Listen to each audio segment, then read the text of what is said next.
రాష్ట్రంలో పెరుగుతున్న చలి కారణంగా వృద్ధులు చిన్నారులు ఇబ్బందులు పడుతున్నారు. చలి ప్రభావంతో జలుబు, దగ్గు, గొంతు నొప్పి, ఆయాసం, ఫ్లూ జ్వరం లాంటి రోగాలు వచ్చే అవకాశాలు ఉన్నాయని చెప్తున్నారు డాక్టర్లు. చలి ఎక్కువగా ఉన్న టైంలో వృద్ధులు, చిన్నారులు జాగ్రత్తలు తీసుకోవాలని సూచనలు చేస్తున్నారు.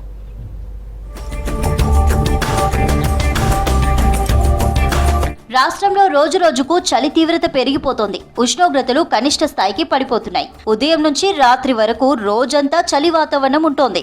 చలి ప్రభావంతో చిన్నారులు, వృద్ధులు జలుబు, దగ్గు, గొంతు నొప్పి, ఆయాసం, ఫ్లూ జ్వరం బారిన పడుతున్నారు. Asthma, chronic obstructive pulmonary disease, allergy, pneumonia సమస్యలున్నవారు మరింత ఇబ్బంది పడుతున్నారు.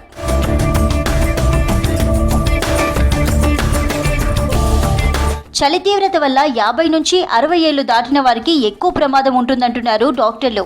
చల్లటి గాలి చెవుల్లోకి వెళ్లడంతో నాడులపై ప్రభావం పడి ముఖం పక్కకు లాగేసినట్టు కనిపిస్తుందంటున్నారు. మెదడులో కణుతులు, గవద బిళ్ళలు, ఇన్ఫెక్షన్లు రావచ్చంటున్నారు. వృద్ధులు ఉదయం 5 నుంచి 7 గంటల వరకు వాకింగ్ చేయకపోవడమే మంచిదంటున్నారు డాక్టర్స్. చిన్నపిల్లల్లో కనుక చూసుకుంటే కనుక రెస్పిరేటరీ ఇన్ఫెక్షన్స్లో ఆస్తమా, న్యూమోనియా ఇట్లాంటి ఎఫెక్ట్ అయ్యే ఛాన్స్ ఉంటుంది. ఎందుకంటే స్మాగ్ అనేది లంగ్స్లో పోవడం వల్ల ఇవన్నీ వస్తాయి అన్నమాట. చిన్నపిల్లల్లో ఇంకా ఇమ్యూనిటీ అనేది చాలా ఇమ్మెచ్యూర్ ఉంటుంది. నియోనెట్ బేబీస్లో చూసుకుంటే అప్పుడప్పుడే వాళ్ళ ఇమ్యూనిటీ సిస్టమ్ చాలా వీక్గా అప్పుడప్పుడే డెవలప్ అవుతుంటుంది. దీనివల్ల కూడా ఇల్నెస్ అనేది డెవలప్ అవుతుంది.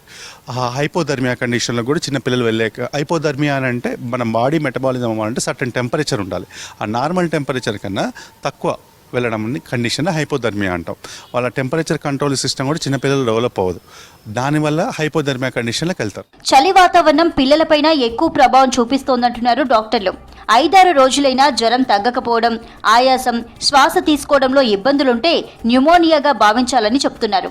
శరీర ఉష్ణోగ్రతలు తగ్గిపోవడం చాలా ప్రమాదకరమని, చంటి పిల్లలను వెచ్చని వాతావరణంలో ఉండాలని సూచిస్తున్నారు. పిల్లలకు ఏవైనా ఆరోగ్య సమస్యలు వస్తే వెంటనే డాక్టర్లకు చూపెట్టాలంటున్నారు. పిల్లలకు కాచి చల్లార్చిన నీళ్లు తాగించాలంటున్నారు.